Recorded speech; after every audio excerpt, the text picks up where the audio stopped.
உங்களுக்கு புத்தகம் வாசிக்கின்ற பழக்கம் இருக்கிறதா? அப்படி இருந்தால் நீங்கள் ஒரு நண்பரோடு எப்போதும் கைகோர்த்திருக்கிறீர்கள் என்று அர்த்தம். ஒரு நல்ல புத்தகத்தை வாசிப்பது என்பது ஒரு ஆசானின் வழிகாட்டுதலோடு உங்களுடைய வாழ்க்கையை நீங்கள் வழி நடத்துகிறீர்கள் என்று அர்த்தம். சான்றோரின் நல்ல கருத்துக்கள் இந்த பிரபஞ்சம் முழுவதுமே பதிவாகி இருக்கின்றன. அவர்களுடைய நல்ல கருத்துக்களை அச்சிடப்பட்ட பொக்கிஷமாய் இந்த புத்தகங்கள் தாங்கி இருக்கின்றன. புத்தகங்கள் அலங்கார பொருட்கள் அல்ல. புத்தகங்களை அலமாரியில் வைத்து பூட்டாதீர்கள். புத்தக பக்கங்களின் படபடப்பும் பறவைகளின் சிறகசைப்பும் இரண்டுமே ஒன்றுதான். புத்தகங்கள் உங்களுக்கு சுதந்திரத்தை போதிக்கின்றன.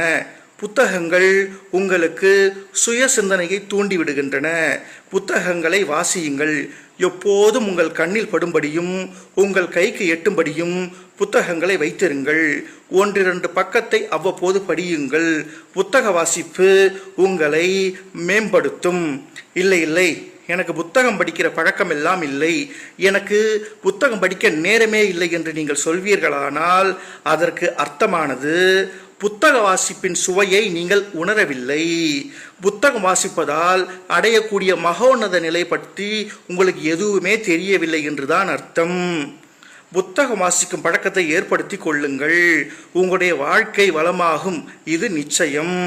புத்தகம் என்பது ஒரு போதி மரம். வாசித்தால் அது ஞானம் தரும். நன்றி.